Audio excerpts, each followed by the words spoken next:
Exactement à minuit, les âmes des clients de Salewa quittaient leurs corps endormis et marchaient silencieusement jusqu'à sa cuisine pour préparer du riz parfumé et piler d'énormes tas d'igname.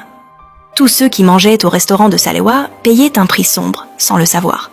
Dans le village animé de Lumeka, il n'existait qu'un seul endroit où tout le monde rêvait de manger. Salewa était célèbre pour sa cuisine. Elle s'était installée dans la communauté il n'y avait pas très longtemps. Mais elle avait déjà conquis le cœur de tout le monde. Chaque matin, à 6 heures précises, les portes de son restaurant s'ouvraient.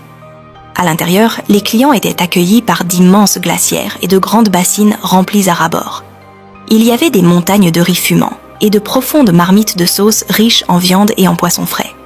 Rien que l'odeur suffisait à donner faim, même à quelqu'un qui venait juste de manger. Mais un grand mystère intriguait les habitants du village. Salewa travaillait entièrement seule. Elle n'avait ni domestique, ni apprenti, ni famille pour l'aider. Pourtant, la nourriture était toujours prête en quantité impossible. Comment une seule femme pouvait-elle couper autant de légumes, broyer autant de piments et piler autant d'ignames avant même le lever du soleil? Les habitants murmuraient entre eux à voix basse. Mais personne n'osait lui poser la question directement. Sa cuisine était trop délicieuse pour être remise en doute. En réalité, sa nourriture était devenue tellement irrésistible qu'elle commençait à créer des problèmes dans les foyers du village. Des hommes mariés refusaient désormais de manger les repas préparés par leurs épouses. Certains préféraient même rester affamés toute la journée, simplement pour garder leur argent afin de s'offrir une énorme assiette chez Salewa le soir. Son restaurant était toujours plein, et ses poches étaient toujours pleines.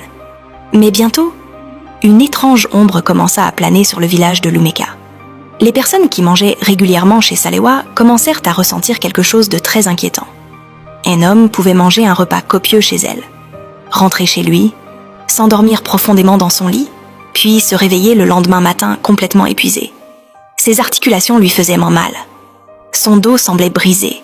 Ses bras devenaient lourds, comme s'il avait travaillé toute la nuit.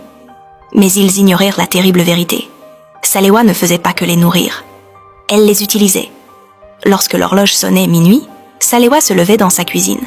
Elle sortait un mouchoir rouge. Elle le faisait tourner 3 fois dans l'air. Puis elle frappait 3 fois dans ses mains. Et alors, les âmes de ses clients glissaient silencieusement hors de leurs corps endormis.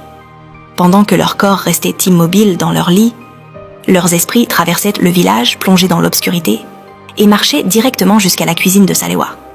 Les esprits de ses clients lavaient les lourdes marmites. Ils découpaient la viande. Ils remuaient d'énormes casseroles de sauce au-dessus du feu brûlant. Et pendant tout ce temps, Salewa restait assise tranquillement sur sa chaise en bois. Elle souriait et observait ses travailleurs invisibles préparer la nourriture du lendemain. Le cycle continua ainsi, encore et encore, sans que personne ne soupçonne quoi que ce soit. Jusqu'au jour où,